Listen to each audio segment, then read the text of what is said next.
Hi, this is estate planning lawyer Michael Pevney, and in this video we are going to talk about what happens if you get sick and pass away without having an estate plan in place. But before that, please subscribe to this page and like this video if you are interested in more estate planning information. So if you get sick and then pass away without an estate plan, here are some things that might happen to you. First, if you are incapacitated, you get in that car crash and you are laying in a coma without you're not conscious, you're not able to speak, you're not able to express your wishes, the doctors, the medical professionals are basically going to look to whoever is closest related to you that's in or near that hospital room, whether that's a spouse or whether that's a child, because you don't have in place an Advance Healthcare Directive.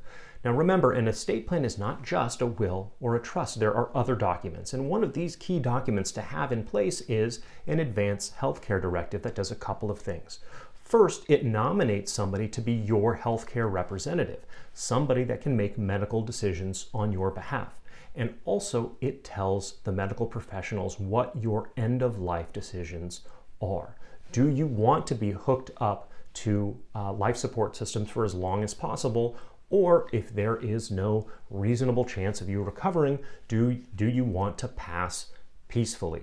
And without knowing that ahead of time, they're going to look to whoever that next of kin is, whether you've expressed your wishes to them or not. So because you haven't told anybody ahead of time and it's not written down and it's not in the hands of the doctors and the nurses that are there, your medical decisions might not necessarily be honored while you are sick or incapacitated and can't speak for yourself. The second thing that happens after you get sick and pass away without an estate plan is your estate will have to go through probate. And probate, guys, it sucks. In California, where I practice, probate is very long. It can easily take from up to 1.5 years to even 2 years, and sometimes even more. And it costs a lot of money. It's not going to cost you the money, it's going to cost the people that you leave behind.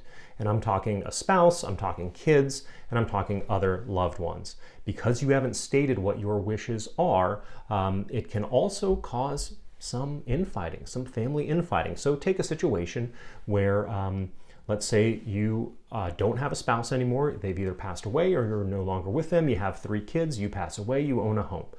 Basically, what's likely going to happen is after probate and after tens of thousands of dollars, the house is going to be put in the names of your 3 kids. But are those 3 kids going to agree on what to do with the house? Because they pretty much have to agree in order to decide what to do with it. Maybe one kid wants to sell the house for a profit. Maybe another kid wants to rent the house out and have it be an ongoing business. And maybe the 3rd kid wants to live in the house and stay there. And they're all going to have to come to some sort of agreement over this. And by doing that, you're putting them in a situation that can cause some family strife, that can cause some family struggle. Now, you're not going to be there to see this and to go through this, but it's very likely that you've either gone through this yourself or you certainly know somebody that's gone through a situation like this where a home is split among different kids and they've got to agree on it. And that can cause a big mess. Obviously, the solution to do this is to create an estate plan, to have something in place. Either a will or, in California, if you're a homeowner, I'm almost certainly going to recommend a trust. And so that way it will not have to go through probate, and you can set out exactly what your wishes are, what you want to happen to this home.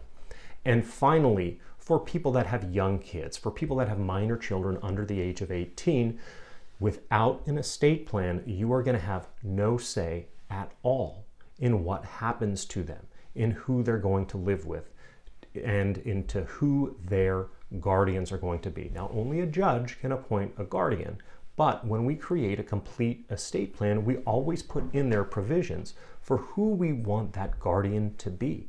Now, maybe it's a sibling that's across the country that has a great relationship with the kids, but maybe the judge might end up appointing your in-laws that live close by as guardians, even though you have widely different parenting philosophies from them, because without something written down, whether that's a will or that's a completely separate document nominating and appointing a guardian, a judge is going to have no idea, no input from you on what you want to happen to those kids after you pass away.